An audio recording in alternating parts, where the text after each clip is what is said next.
কাশিমপুর থেকে এই ঢাকা যশোর আসতে হতো ডান্ডাবিড়ি পড়ায়, প্রতি সপ্তাহে একবার সিলেট যাইতে হতো ডান্ডাবিড়ি পড়ায়, কোট আর কোট, পায়ের অবস্থা 12টা বাজে দিচ্ছে। যাই হোক, কিন্তু এরপরে দেখেন আমি কিন্তু আমার ইমানকে বিসর্জন দিই নাই। আমার জীবনটা আর আপনাদের জীবনটা একরকম হয় না, আমি দীর্ঘদিন কারাগারে থাকছি, পৈশাচিক একটা নির্যাতন করা হয়েছে, ঠিক আছে, যেটা সবাই উপর হয় না হয়তো। তো এখন আমি যেটা বলবো যে একই প্ল্যাটফর্মে আমি ইসলাম ধর্মকে লেখালেখি করছি বিভিন্ন ব্লগে, সামানি ব্লগ, নাগরিক ব্লগ, আমার ব্লগ, ওই এই ব্লগগুলিতে। পরবর্তীতে আমি নিজে একটা ব্লগ খুলি farihblog.com পরবর্তীতে, কিন্তু আগে তো আমি তাদের ব্লগে লেখালেখি করতাম।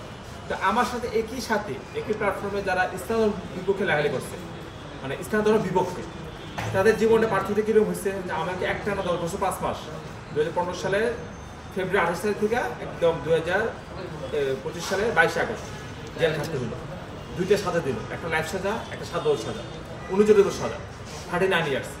আর ইসলাম ধর্মের বিপক্ষে যারা লেখালেখি করছে তারা সবাই স্ক্যান্ডিনেভিয়া বুকে দেশ, নরওয়ে, ফিনল্যান্ড, ডেনমার্ক এসব দেশে চলে যায়, মাইগ্রেশন নেয় ইউরোপ আমেরিকায়, একটা লাক্সারি জীবনযাপন করে।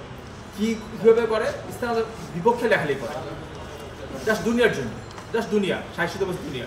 তা আমি কিন্তু সেই দুনিয়াকে চাই না, আমি সেই দুনিয়াকে পরিত্যাগ করে এত হাই রিস্ক মাথা নিই। তার আগে যে একটু আগে বললো যে ওই সময় ফেক আইডি দিয়ে লেখালেখি করতো, ফেক আইডি লেখালেখি এটা গুরুত্ব দিত না সরকার, আবেদন ছিল না। সদরাম লেখছে কি, আমি কিন্তু আসল আইডিতে লেখা শুরু করছি আপনার দেখা দিই। আচ্ছা, হ্যাঁ হ্যাঁ হ্যাঁ, ঠিক আছে। এর আগে মানে আসল ছবিতে লেখালেখি এটা খুব কমই হয়েছে ওই সময়, আমার সময় 12, 13, 14 সালে সবাই ফেক আইডি, মানে বেশিরভাগ আইডি মেয়েদের নামে হইতো, মেয়েদের নামে। তো ওই সময় আমি আসল ছবিতে লেখালেখি করার কারণে একটা প্রচণ্ড একটা চাপ করে আমার উপর, খুব থাকে এই আকর্ষতার মিটে আর কি। যাই হোক, দেখেন আমি আজকে দীর্ঘদিন জেল থেকে মুক্তি পাইছি, 10 বছর 5 মাস কারাগারে অনেক কষ্ট করছি, আমাকে কয়েদি বানানো হয়েছে, কয়েদি বসে পড়ানো হয়েছে, চটের বস্তা। তারা ঠিক আছে, তারা আমাকে কাজ করে না, কিন্তু আমাকে কিন্তু কয়েদি বানানো হয়েছে, তারা আমাকে দিয়ে কাজ করে না, কিন্তু কয়েদি বানানো হয়েছে। তারপর সেল লক আপ রাখা হয়েছে দীর্ঘদিন, ব্লক লক আপ, খাবার সমস্যা, সব রকম কষ্ট দিচ্ছে তারা আমাকে। দীর্ঘদিন জেল থাকছি, মামলার পর মামলা, প্রতি মাসে 10 দিনের মতো কোর্ট করতাম। কাশিমপুর থেকে এই ঢাকা যশোর আসতে হতো ডান্ডাবিড়ি পড়ায়, প্রতি সপ্তাহে একবার সিলেট যাইতে হতো ডান্ডাবিড়ি পড়ায়, কোট আর কোট, পায়ের অবস্থা 12টা বাজে দিচ্ছে। যাই হোক, কিন্তু এরপরে দেখেন আমি কিন্তু আমার ইমানকে বিসর্জন দিই নাই। আমার ইমান আগের যে পর্যায়ে ছিল, এখন আল্লাহর রহমতে সেই পর্যায়ে না। আল্লাহ সুবহানাহু ওয়া তাআলার প্রতি যেটা বিশ্বাস, ভালোবাসা, এটা কিন্তু কোনো কমতি হয় না। হ্যাঁ, যেখানে থাকতে ডিপ্রেশন হয়েছে, অনেক ডিপ্রেশন, বিষণ্ণতা। আমি বেশিরভাগ সময় একাই রুমে থাকছি, মানে একা সেলে থাকছি, লোকও থাকছে, একাও থাকছি। শয়তান কিন্তু সবসময় উৎসাহ দিত, শয়তান যে তুমি সুসাইড করো, তোমার এত বড় সাজা, তুমি তো যেতে বাড়িতে পারবে না, আমাকে উৎসাহ দিত শয়তান, তুমি মরে যাও, গলা ধরে দাও, সুসাইড করো।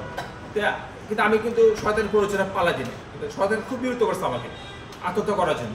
এবং জেলখানায় লম্বা ট্যুর, এটা অ্যাভেলেবেল না, লম্বা যে ট্যুরগুলি সবার রুমে থাকে না, আমার রুমে ছিল, যাকে আমি ব্যবস্থা করছি।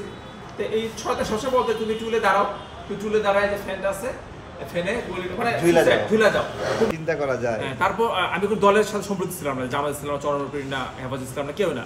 কারণ ওইভাবে কোনো সাপোর্টও পাচ্ছি না দল থেকে, যে টাকা পয়সা দেওয়া, প্রতি মাসে একটা খরচ দেয় জেলখানায়, যে পিসি, যেটা পিসি না জামাত দিতেছে না, চরমপীর না, কেউ দিতেছে না।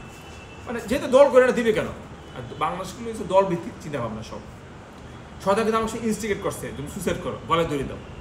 তা আমি কিন্তু আল্লাহর রহমতে কখনো এই পাল্লায় পড়ি নাই, আমি ইস্তেকামাতে ছিলাম, কষ্ট করছি। কিন্তু পরে নামাজ ছাড়তে বলতো শয়তান, যে নামাজ ছেড়ে দাও, কি লাভ নামাজ পড়া, নাউজুবিল্লাহ, আল্লাহ তোমার দেখতেছে না, ঠিক আছে, ও সহজ দিচ্ছে। আমি কিন্তু ইমানকে নষ্ট করি নাই, আমি কারাগারে থাকতেও যে ইমান ছিল, বাইরে হওয়ার পরও সেই ইমান বজায় রাখছি। কিন্তু দেখেন, শুধুমাত্র এই দুনিয়ার জীবনের জন্য, 60 বছর জীবন, বেশি দিন তো বাঁচে না মানুষ, এই জীবনের জন্য দেখেন কীভাবে যে কতগুলো নাস্তিক ব্লগার কী করলো, কী আজে বাজে কাজ, আল্লাহ রসুলের গালিগালাজ করা, আল্লাহ সোহাবদের গালিগালাজ কী না করছে, মানে বিশ্রী অবস্থা। জাস্ট একটা অ্যাসাইলাম পাবে, ইউরোপ আমেরিকা যাবে, প্রতি মাসে একটা ভাতা মনে পায় এরা, ওই যে দেন একটা ভাতা, অ্যাসাইলাম পাইলে 1000 ইউরো, 1500 ইউরো। আর যে বাস ভাড়াটা আমরা ফ্রি পাই, একটা কার্ড দেয় ইউরোপ আমেরিকা যারা থাকে, মানে এরকম আর কি, একটা ফ্ল্যাটও মনে পাইতে পারে, ফ্ল্যাট পায়, মানে ছোট একটা ঘর দেয়, হ্যাঁ, এক রুম ওয়াশরুম সহ এক রুম, এরকম আর কি। এটার জন্য ধ্যান কি করছে, ইমানটা নষ্ট করছে, একদম মানে নরকের কিট হয়েছে, নরকের কিট হয়েছে। কিন্তু দেখেন, আমি কিন্তু সেই ইমানটা বিসর্জন দিই নাই, ঠিক আছে, জেল খাচ্ছে, কষ্ট করছি, এখনও কিন্তু আমার সাজাটা শেষ হয় না। আমার যে লাইফ সাজা হয়েছে নিম্ন আদালতে, এটা কিন্তু হাইকোর্টে আরেকটা বিচার হবে, যখন ডেথ ট্রান্সফার শুনানি হবে, তখন এটা একটা বিচার হবে, আবার একটা তখন ওই মামলা খালাস পাইতে হবে।